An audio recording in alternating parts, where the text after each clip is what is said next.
The rain was coming down so hard it felt like the whole city was trying to wash itself clean. A small neighborhood bar sat on the corner, tired and forgotten, its neon sign flickering like it was begging for one more chance to shine. Inside, the air felt heavy, packed with the kind of silence that grows between people who gave up hope a long time ago. The door opened, and a man stepped in. He wore a soaked hoodie, muddy shoes, and the kind of exhaustion that doesn't come from weather. Every person inside turned to stare at him, not with curiosity, but with judgment. The kind that strips a man down to nothing before he even speaks. He lowered his head, walked slowly to the counter, and tried to make himself smaller than he already appeared. The bartender looked him over from head to toe, then with a cold voice said, "No tabs here, pay up front." The man nodded quickly, almost apologizing with his body. He said, "I just need the cheapest drink you have. If that's all right." A group of regulars burst into laughter. One of them said loudly, "Bro couldn't afford a sandwich, let alone a drink." Their laughter echoed across the room, and the man stayed silent, staring at the counter like it was the only safe place to look. A waitress named Nia watched the whole thing. She was young, tired, but her eyes still held the kind of kindness you only find in people who have been through too much. She walked over, wiped the counter near him, and said gently, "You don't need to apologize for ordering a drink." He looked up at her, surprised by her warmth. Behind them, the whispers grew sharper. Someone muttered, "Another broke stray wandering in." Someone else said, "People like him never know their place." But the stranger didn't fight back, didn't defend himself. He just took the insults like he'd heard them his whole life. Then, for the first time, he lifted his eyes and looked around the bar. Not like a customer, but like someone who knew every wall, every corner, every memory. He wasn't here to drink. He wasn't here to hide. And what none of them knew, not the bartender, not the regulars, not even Nia, was that the broke stranger standing in front of them owned the entire bar. And what they were about to learn would change everything. Nia had seen all kinds of customers walk into King's bar, but something about the hooded man sat heavy on her chest. He moved like someone carrying years of disappointment, not just one bad night. She watched him quietly as she filled orders, wiping tables and dodging the usual rude comments from the regulars. But every time she glanced toward him, he was sitting there with the same stillness, like he was listening to a storm only he could hear. She didn't know his name, she didn't know his story, but she knew that look. It was the look of someone who had lost something important and wasn't sure how to get it back. The bartender, Mason, stood at the center of the room like he owned the place. He didn't, but he carried himself with the confidence of a man nobody had ever checked. His voice was always the loudest. His opinions were always the meanest. And unfortunately, he was in charge of Nia's schedule and paycheck. Mason walked past the hooded man and said to her under his breath, "Keep an eye on that one, looks like trouble." Nia didn't respond. She knew better. Mason didn't like being contradicted, especially by her. He already thought she had too much attitude, which in his vocabulary meant she didn't let people walk over her. But even as she stepped away to serve other customers, her mind stayed on the stranger. While she worked, Elias sat quietly, his head lowered, but his eyes scanning the room with a kind of quiet ache. He knew this bar better than anyone. He knew the way the lights were supposed to shine when his mother ran the place years ago. He knew how the laughter used to fill the corners instead of bitterness. And he knew, without being told, that the people working here now had no idea what the bar once meant to the community. Elias wasn't always a millionaire. He had grown up just a few blocks from this very building. His mother worked double shifts, sometimes triple, just to keep the lights on and keep food on the table. She saved every tip, every extra dollar to eventually buy this bar. It became her pride, her dream, her home. And when she passed, she left it to Elias with one request: keep this place alive, but keep it honest. He tried. For years, he juggled the bar and his real estate business, pouring money into both. But success in real estate came fast, louder than he expected, and the bar fell into the hands of managers he trusted. Managers who clearly stopped caring. Then came the betrayal. His business partner, a man he had called a brother, robbed him blind and dragged his name through the mud. Reporters claimed he got lucky, that he wasn't really self-made, that his success was a fluke. They said he was careless, reckless, stupid. The humiliation nearly crushed him. For the first time in his life, Elias felt like he couldn't trust his own judgment, so he disappeared from the public eye. And tonight he came back to the bar to see the truth for himself. If he walked in dressed like a millionaire, people would act. If he walked in looking broke, they would reveal. And what he saw so far proved his worst fears. Across the room, the regulars continued their whispering. Curtis leaned toward his friend and said loudly, "Look at him. Bet he's gonna ask for a free meal next." Someone else added, "That's why this neighborhood's going downhill." Elias didn't flinch. Pain had taught him how to stay still. Nia, overhearing the comments, moved closer to him. She set a small bowl of pretzels in front of him, whispering, "They're free. Don't worry about it." Elias blinked in surprise. "You don't have to." "I know," she said, "but sometimes people need small kindnesses." He held her gaze for a moment, something warm flickering behind his tired eyes. "Thank you," he said softly. Nia nodded and walked away before Mason could notice. Meanwhile, Mason stood near the register talking to two customers. His voice carried across the room easily. "Place ain't what it used to be," he said. "Owner doesn't care anymore. I've never even met the guy, probably sitting somewhere with rich friends while we deal with the trash that walks in." Elias inhaled slowly. He felt the words like knives. His mother would have never allowed the bar to become this. He promised her he never would either, yet here he was invisible in the very place he built. A young couple walked in wearing work uniforms, clearly coming straight from a late shift. They sat at the bar politely. Mason looked at them, sighed dramatically, and said, "What do you people want?" Nia hurried over before they could walk out, plastering on her warmest smile. "What can I get you too?" The couple relaxed instantly. Elias watched this play out. Every act of unfairness, every act of kindness, every choice people made when they thought no one important was watching. Then something unexpected happened. One of the regulars squinted at Elias and said, "Hey, don't I know you from somewhere? You look like that real estate guy on TV, the one who got scammed." The bar grew quiet. Elias kept his face lowered. "No," he said. "Not me," Nia stepped in quickly. "Leave him alone," she said. "Not everyone you see on a screen is who you think they are." Curtis shrugged and went back to drinking, but the seed of suspicion was planted. Elias knew he needed to be careful now. Still, he stayed. He had to see more. He had to understand just how far the bar had fallen and why. Because tonight wasn't about money. Tonight was about truth. And Nia, without realizing it, had just become the only person in the room brave enough to stand on the side of it. Nia tried to focus on her tables, but something about the night felt strange. Tense. Heavy. Like the air itself was waiting for something to happen. She caught herself glancing toward the hooded stranger again and again. Every time she did, she saw the same thing. A man quietly shrinking into himself, trying not to take up space. Most people in King's Bar came in loud, hungry for attention, desperate to drown out their lives. But not him. He was here to observe, to listen, almost like he was waiting for a confession. But before she could piece together the puzzle, trouble walked in with the kind of confidence only cruel people carried. Three men stepped through the entrance. Thick jackets, dirty boots, smirks carved onto their faces. They were known around the neighborhood. Not criminals exactly, but thugs in spirit. The type who enjoyed being seen, who enjoyed the attention that came from making others uncomfortable. Mason perked up as soon as they entered. He always did. He liked customers who made noise. It made him feel important.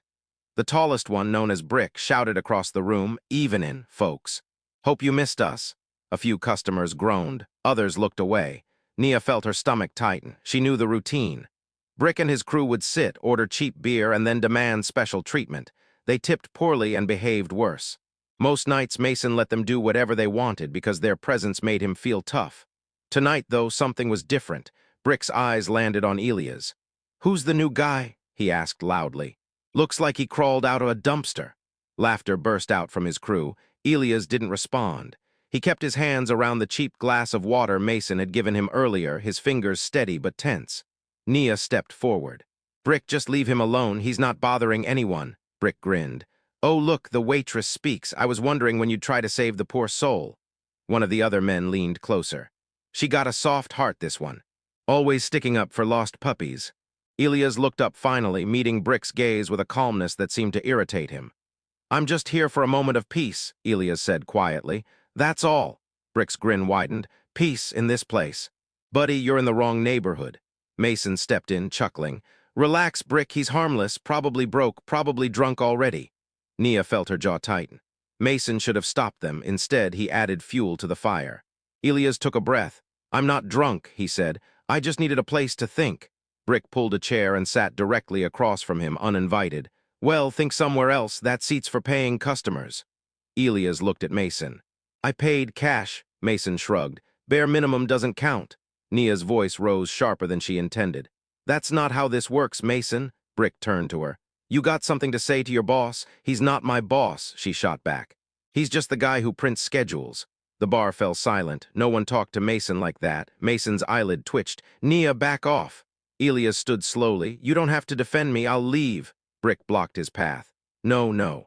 Stay, I want to hear what kind of life brings a man like you into a bar like this. Elias held his gaze calmly. The kind that teaches you what people look like when they think no one important is watching. Nia froze. Brick laughed. Mason stiffened. Curtis choked on his drink. The sentence felt heavy, weighted like a test. Brick leaned closer. You calling yourself important? Elias didn't blink. No, but maybe I am to someone. The words confused Brick long enough for the situation to cool, but only for a moment. Before anything else could happen, the bar's front door opened again. This time, a young woman walked in holding a small child by the hand. Her clothes were patched, her hair damp from the cold. The child clung to her leg. They looked exhausted. Nia whispered to herself, "Oh no, not tonight." The woman was a single mother named Rhea. She sometimes came in after her cleaning shift, ordering nothing more than a cup of tea and a sandwich for her little boy. Mason hated when she came because she didn't spend enough money, but Nia always helped her quietly. Rhea scanned the room and saw that all the small tables were taken. Only the large table near Brick's group was empty. She hesitated but walked toward it anyway. Excuse me, can I sit here with my son? We won't be long. Brick didn't move. This table's taken. It's empty, she said softly. And now it's reserved, Brick replied. Nia moved toward them immediately. It's fine, Rhea, sit with me, I'll bring you something warm, Rhea smiled gratefully. But her son looked longingly at the empty table. He liked the view from there. Elias watched the entire scene. He felt something twist in his chest. This wasn't just about him anymore. It was about the bar, about what it had become. Brick turned to Mason. Hey, boss man, you gonna let every stray walk in tonight? First him, he jerked his thumb at Elias. Now her. Mason sighed loudly. Rhea, look, it's a busy night. Maybe try somewhere else. Nia froze. Are you serious? She asked him. Mason snapped, don't start with me. Let me run the place the way I want. Elias spoke suddenly. I'll give up my seat. Brick snorted. Generous for someone with nothing. Elias ignored him, turning to Rhea. You and your son can have my table. Before Rhea could respond, Mason stepped in. No, she's not staying. Rhea's face fell. Her son tugged her sleeve. Mom, I'm hungry. Elias clenched his jaw. Nia's eyes burned with anger. Rhea apologized softly. I'm sorry, I didn't mean to cause trouble. She started to leave, but Elias stepped in front of her. You did nothing wrong, he said gently. Please stay. Mason barked. Are you deaf? I said she's not. Enough, Elias said. The word cut through the air like a blade. Everyone stared at him. He was still standing, still dressed in his plain, worn clothes, but something about him had changed. He didn't look small anymore. He didn't look invisible. He looked unshakable. Brick crossed his arms. Oh, you got a problem with the way things are run around here? Elias met his eyes without fear. Yes, I do, Mason scoffed. And who are you to have an opinion? Elias replied only, a customer. Brick grinned. That's cute. Real cute, Nia stepped beside Elias bravely. He's right, this isn't how a bar should treat people. Mason slammed his hand on the counter. I said back off, Nia. And I said no, she replied. Gasps rippled through the room. It was the first time anyone had challenged Mason publicly. Elias spoke again, his voice calm but firm. I'll pay for their meal. Mason rolled his eyes. With what? Loose change? Elias reached into his pocket. He placed a single, quiet line of crisp bills on the counter. Not a fortune, not his usual wealth, but enough to feed 10 families tonight.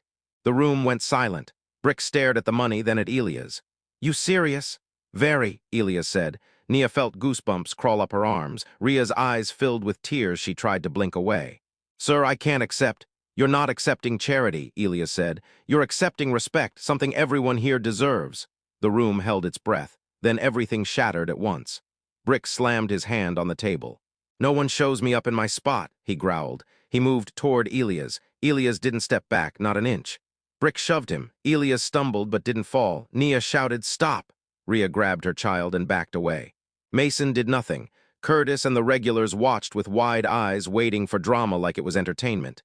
Elias steadied himself. He faced Brick again. Brick pushed him harder. Fight back, he taunted. Come on. Let's see what the quiet man's got. Elias shook his head slowly. I'm not here to fight. Brick swung at him. Nia screamed. Elias ducked just enough to avoid the blow. He didn't hit back. He didn't run. He just said one sentence. This bar used to be a safe place. The word stopped Brick mid-swing. What did you say? This place, Elias continued, belonged to a woman who believed everyone deserved dignity. She built it from nothing. She built it with love. She built it for families, workers, neighbors, people who needed a place to feel seen. His eyes glistened, though he didn't blink. My mother built this bar. Silence crashed through the room like a wave. Nia covered her mouth. Rhea stared in disbelief. Mason's face drained of color. Elias exhaled deeply. And tonight, he said, I saw exactly how far it has fallen. Brick stepped back slowly. You're lying. Elias stood tall, finally pulling down his hood. His face was unmistakable. The man from the news, the millionaire who vanished. The owner they all assumed didn't care. Elias King, the rightful owner of King's Bar. The room erupted with shock. Mason stuttered, Mr. King, we didn't know. I know, Elias said. That's why I came. Nia whispered, Oh my God. Elias turned to her. You, he said softly, are the only person in this room who treated anyone with dignity tonight. Brick didn't move. His bravado melted into shame. And just like that, the night that started with insults and disrespect had transformed into the night every secret would come to light. This was the moment everything changed. This was the inciting incident. For a long moment, no one moved. The confession hovered in the air like a storm cloud ready to burst. Elias King, the man everyone in the neighborhood used to talk about, the boy who grew up behind the counters of King's Bar. The kid whose mother, Leela King, was known for her open doors and open heart. The man who inherited her life's work and disappeared from the streets after her passing. No one expected him to return. And no one expected him to return like this. Mason looked like he had been hit in the chest. Brick looked caught between fear and disbelief. Rhea held her son closer, unsure what came next. Nia stared at Elias, seeing him not as a stranger anymore, but as someone carrying the weight of a past that was more painful than he ever revealed. Elias stepped forward slowly, his voice steady but weighed down by memory. When my mother died, this bar was supposed to remain exactly what she built. A refuge. A place for people who had nowhere else to go. She wrote it into her will. Protect the community, protect the workers, take care of the vulnerable. And above everything else, he paused, swallowing hard, never let greed change what she started. His gaze shifted toward Mason. And yet, here we are. Mason's mouth opened, but no sound came out. The excuses forming in his mind died before they reached his tongue. Nia approached cautiously. Elias, why did you come back like this? Pretending to be broke? Pretending to be someone else? Elias looked around the bar again. The stains on the floor, the cracked tiles, the angry regulars, the hostile energy radiating through the room. Because I needed to see the truth, he said. If I walked in wearing a suit, you would have given me fake smiles and forced hospitality. I needed to see the way this place treats people who seem like they have nothing to offer. Brick tried to regain confidence. You saying we would have treated you different just 'cause you're rich? Elias replied calmly. I'm saying a man shouldn't need money for basic respect. Nia felt every word sink into her bones. She'd felt that truth more times than she could count. Curtis, who had been silent until now, cleared his throat awkwardly. Look, we didn't mean no harm, it's just... You never mean harm, Elias said gently. But you cause harm anyway. Curtis fell silent again. Elias turned toward Rhea, who still stood near the door with her son. You shouldn't have been told to leave, he said to her. You and your boy should have been fed before anyone else. Rhea shook her head quickly. It's all right, I'm used to it. Elias' jaw tightened. That, he said, is the problem. Nia stepped closer to Rhea, placing a reassuring hand on her shoulder. You're staying, Nia said. I'll get you both something warm. Before Nia could walk away, Elias raised a hand gently. I'll take care of that, he said softly. He looked at Mason. Go to the back, Elias instructed. There's a lockbox with my mother's old recipe books. Bring them to me. Mason blinked. What? You heard me. Mason hesitated. Those books were off limits, kept hidden for years.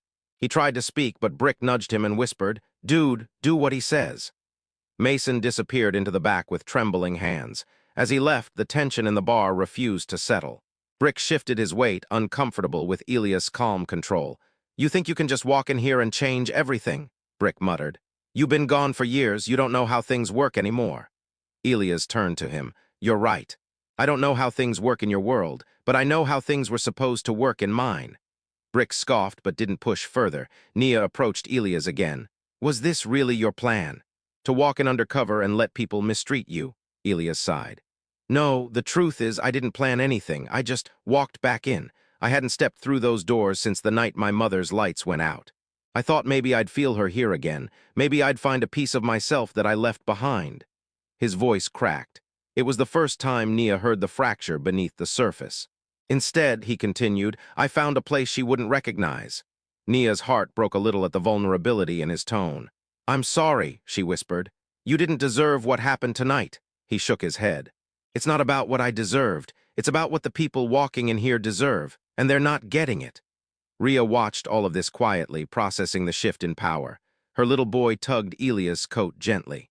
Are you really the owner? He asked shyly. Elias crouched to meet the child's eyes. I am, he said with a warm smile, and you're the most important customer I've had tonight. The boy grinned. Rhea wiped tears from her cheeks. When Elias stood, Mason reappeared, clutching the recipe books with shaking hands. I found them, he said softly. Elias took them. The leather covers were cracked, the pages yellowed, smelling faintly of spices and home. When he opened the first page, a note in his mother's handwriting appeared. To my son, Elias, when life gets heavy, remember. Feed the body, feed the spirit, feed the community. His hands trembled as he traced the words with his thumb. Nia watched, her own throat tightening. Mason hovered awkwardly. Look, I know things got rough tonight, but I didn't mean to disrespect anyone. I'm just trying to keep the place running. Elias closed the book slowly. At what cost? Mason struggled to answer. Elias continued. You turned away a mother who needed help. You allowed hostility to grow here. You let customers insult each other. This isn't running a place. This is running it into the ground. Mason's face sagged. I didn't know it got this bad. You didn't know because you didn't care to look. Nia stepped forward. He's right, Mason. I've been telling you for months that things were getting toxic. You never listened. Mason sighed. Maybe I didn't want to deal with it. Elias stared at him. Leadership isn't about what you want to deal with. It's about dealing with what's right.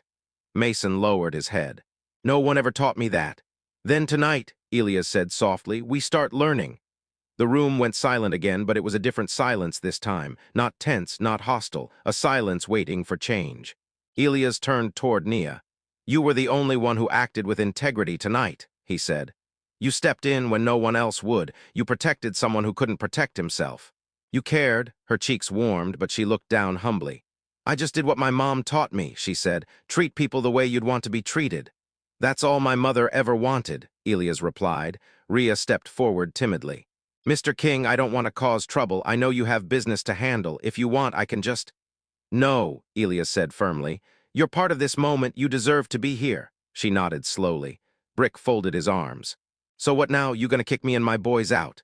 Elias studied him carefully. Should I? Brick swallowed. I mean, I know we acted stupid, but we weren't trying to hurt nobody. We just, I dunno. We're used to places where you gotta act big to survive. Elias softened slightly. The problem isn't that you acted big, he said. It's that you acted small and called it strength. Brick flinched. Nia whispered under her breath. Wow, Elias continued. You think being the loudest in the room makes you powerful, but real strength is being the person who protects others, not the one who scares them. Brick looked down at his boots, ashamed. Elias looked at Mason next. And you let all of this happen, not because you're evil, but because you're weak. You let fear run the place instead of compassion. Mason rubbed his face. You're right, I've been letting the wrong people influence this place, but I can change. Elias nodded slowly, acknowledging the plea. This isn't about perfection. It's about direction. Nia smiled faintly. Your mom would have said the same thing. A deep breath moved through the room. For the first time all night, the air felt a little lighter, a little warmer. Elias turned back toward the recipe books, flipping through the worn pages. Nia moved beside him. She really cooked everything herself? Nia asked gently. Yes, Elias said with pride. She worked double shifts at the clinic, then came here just to serve people a warm plate and a warm smile. She believed food could heal more than hunger. Nia's eyes softened. She sounds amazing. She was, Elias whispered. Brick shifted awkwardly again. So what now, Elias? You gonna shut the place down? Fire Mason, call the cops on us? Elias closed the book. No, he said simply. I'm going to do something this bar hasn't done in a long time. Brick frowned. What's that? Elias smiled sadly. I'm going to open its doors. Rhea blinked. But the doors are already open. Not really, Elias replied. They've been closed to the people who needed them most. He turned toward Mason. With your permission, or without it, I'm serving every person in this room a meal from my mother's recipes. Tonight, no one pays. Tonight, the bar remembers what it was created to be. Mason swallowed hard. You don't need my permission. This is your place, and I'd be honored to help. Brick and his crew exchanged looks, unsure whether they should stay or leave. Elias turned to them. You want to be part of this? Then sit down respectfully and eat with us. Brick looked stunned. You serious? Yes, Elias said simply. Everyone deserves a chance to be better. Brick hesitated, then slowly nodded. All right, we'll stay. Elias smiled softly. Good, because before the night ends, I need to say some things. And I need everyone to hear them. Nia took a breath, feeling the weight of the moment. A quiet storm of healing had started, and every person in the room was about to face the truth, about the bar, about themselves, and about the man who returned not as a millionaire, but as his mother's son. The night wasn't over, the truth wasn't done speaking, and the most emotional revelations were still to come. The bar felt different now. Not fixed, not healed, but trembling on the edge of something new. Every person inside could feel it. Their conversations grew softer, their glances warmer, their shoulders less tense. It was as if the shadow hanging over the room had finally begun to lift. Elias stood behind the counter, slowly flipping through his mother's recipe book. His fingers paused on a page that was stained with old coffee, the ink slightly blurred. The title of the recipe was written in her familiar, looping handwriting, Leela's Comfort Stew, the one she made for anyone who came in cold, broke, or broken. Nia stood beside him. That's the dish everyone talks about, she said. The one she made for the whole block when the power went out that winter. Elias nodded. She said it wasn't just food. It was a reminder that people deserve warmth, even in dark times. He closed the book gently. I think tonight is one of those times. Mason hovered behind them, watching with uncertainty. His hands were fidgeting, rubbing anxiously together. He cleared his throat. If you want, I can help. I know the kitchen. I know the layout. Elias looked at him for a long moment. All right, he said finally, but this isn't about speed or profit or show. I need you to follow the recipe exactly as she intended. Mason nodded quickly. I will. Elias headed toward the kitchen with Mason following. Before going in, he looked back at the bar. The room had grown quiet, all eyes fixed on him. I'll be out soon, Elias said, and when I come back, we're going to have a real conversation. Then he disappeared into the kitchen. Out in the bar, people murmured to one another. Brick sat stiffly at a table with his crew. They didn't touch their drinks. Curtis sat alone, tapping his fingers nervously, unsure how to behave around the man he had mocked only an hour ago. Rhea held her son in her lap, rocking him gently while he watched the kitchen door with hopeful curiosity. Nia moved from table to table, not as a server, but as someone trying to hold the room together. Everything felt fragile. Everything felt like it could fall apart again with a single wrong move. But then the kitchen door opened, and Elias stepped out carrying a steaming pot, smelling like home and safety and better days long gone. Behind him, Mason followed with bowls and spoons. The room grew still. Elias placed the pot in the center of the bar. He didn't shout. He didn't demand attention. He just began serving people quietly, starting with Rhea and her son. He knelt down to the little boy's level. This is my mom's recipe, he said gently. It's not fancy, but it's special. She made it for me when I felt alone. The boy smiled shyly. Thank you, mister. You can call me Elias, he replied. Next, he served Rhea. Her eyes were soft, full of gratitude she struggled to express. I don't know what to say, she whispered. This means more than you know. I think I understand exactly how much it means, he said. Brick and his crew were next. They exchanged awkward glances when Elias approached their table. Brick cleared his throat. Look, before you give us that, I want to say something. Elias waited patiently. Brick rubbed the back of his neck. I acted like a fool earlier, treated everyone, like we were still outside on the streets trying to prove something. I'm not proud of that, Elias nodded. Apology accepted. Brick blinked, surprised, just like that. Yes, Elias said simply, because you admitted it, that's more than most do. Brick exhaled slowly, almost relieved. Thanks, man. Elias served them their bowls. As he continued around the room, something remarkable began to happen. People who had avoided one another all night whispered small apologies. Curtis walked over to Nia and admitted he had always admired her for having the courage to speak up. Regulars who had ignored Rhea before now smiled gently at her son. The energy had shifted completely. When everyone had been served, Elias returned to the center of the bar. He didn't stand on a chair or pound his fist on the counter. He just spoke in the same quiet, steady voice he used all night. I came here tonight expecting to feel my mother again, he said. I didn't expect to see how far her dream had fallen, or how badly this place needed change. He looked around at each of them, not with judgment, but with understanding. This bar was never supposed to be about drinks. It was never supposed to be about who had the loudest voice or the deepest pockets. My mother built this place so that nobody had to feel alone. He paused, letting the words settle. And tonight, watching all of this, I realized something. She didn't fail this place. And I didn't fail it by leaving. His voice trembled slightly as he continued. You all just forgot what this place used to be. Nia stepped closer, listening intently. Elias continued. But forgetting doesn't mean it's gone. The heart of this bar is still here. I feel it tonight. I see it in the way you're all sitting now. I see it in the way you're finally looking at one another. He took a breath. And I want to bring it back, not tomorrow, not next week. Tonight, he turned to Mason, and that starts with leadership. Mason looked up, guilt written all over his face. I know I messed up, Mason said quietly. I know I let things fall apart. I was scared of losing control. I was scared of failing, so I turned cold, I turned strict, and I pushed people away. Elias nodded. And now I need you to do the opposite. Mason swallowed. What do you want me to do? Learn, Elias said. Let people hold you accountable. Open your ears instead of your mouth. And most importantly, lead with the heart, not with fear. Mason nodded slowly, overwhelmed. I can do that. I want to do that. Truly, Brick stood up suddenly. And what about me and my boys? We ain't exactly role models. Elias studied him. Do you want to be better? Brick hesitated, then nodded. Yeah, I do. Elias smiled. Then you will be. Brick exhaled, relieved. Rhea then stood up, holding her son's hand. Mr. King, she said softly, this place, it could be something beautiful again for people like me. For people like all of us. Elias turned to her. It will be, he promised, and you'll always have a place here. Her son tugged at Elias' sleeve. Will there be more stew? Elias chuckled softly. There will always be stew, kid. The room filled with quiet laughter, but then Elias' expression shifted into something more serious, gentle but firm. There's one more thing I need to say, he continued. The darkest truth I saw today wasn't the insults, or the pushing, or the disrespect. It was the silence, the way so many people watched cruelty happen and did nothing. The room went still. Silence, Elias said slowly, is what kills communities. It kills compassion. It kills everything. He swept his gaze across the room. Tonight, one woman, Nia, stood up when no one else did. She didn't know who I was. She didn't know what it would cost her. She just chose what was right. Nia froze, suddenly feeling every eye on her. She reminded me of my mother, Elias said, and reminded this bar of who it used to be.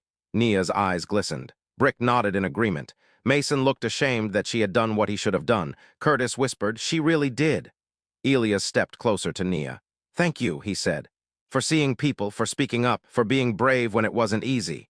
Nia swallowed hard and whispered, I just did what anyone should do. Elias shook his head gently. No, you did what only the strong do. A hush fell through the room, and then Elias delivered the line that broke everyone's walls at once. Tonight wasn't a test of wealth, he said softly. It was a test of character, and you showed the richest heart in the room. Nia covered her mouth, overwhelmed. The room erupted softly, not in noise, but in warmth, the kind of warmth that only truth can bring. Elias stood tall, shoulders finally lifted, as if he had set down a weight he'd been carrying for years. This, he said, gesturing to everyone, is the new beginning, the turning point. The moment this bar becomes what it was always meant to be. He opened his mother's recipe book again, holding it proudly. Tonight, this bar comes back to life. The entire room felt it. The shift, the heartbeat returning, the spirit awakening.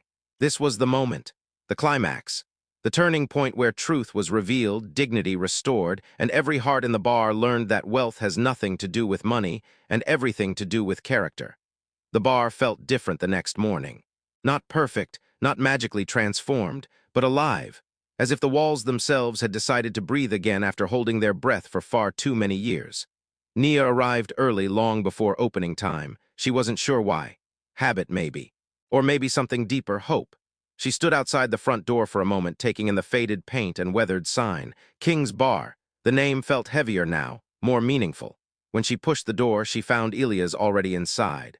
He was standing at the counter where his mother once worked, the recipe book open beside him. The place was quiet, bathed in the soft morning light that slipped through dusty windows. For the first time, he actually looked like he belonged here. You're early, he said, smiling. So are you, she replied. He shrugged lightly. Couldn't sleep, kept thinking about everything that happened. Nia approached the counter, noticing the list Elias was writing. It wasn't fancy, just handwritten notes on the bar's future. "What's that?" she asked. "A plan," he replied. "Not a business plan, a heart plan, things my mother believed in, things this place needs to become again." She scanned the page. Free community meals once a month, a safe corner for kids to do homework. Open mic nights, job training workshops, a kindness board where locals could offer help anonymously. Nia felt her chest tighten. "You really mean to change everything?" "No," Elias said softly. "I mean to restore what mattered. The change will come from everyone else." As if on cue, the door creaked open behind them. Brick stepped inside with two of his guys, not swaggering, not loud, just there holding paint cans and brushes.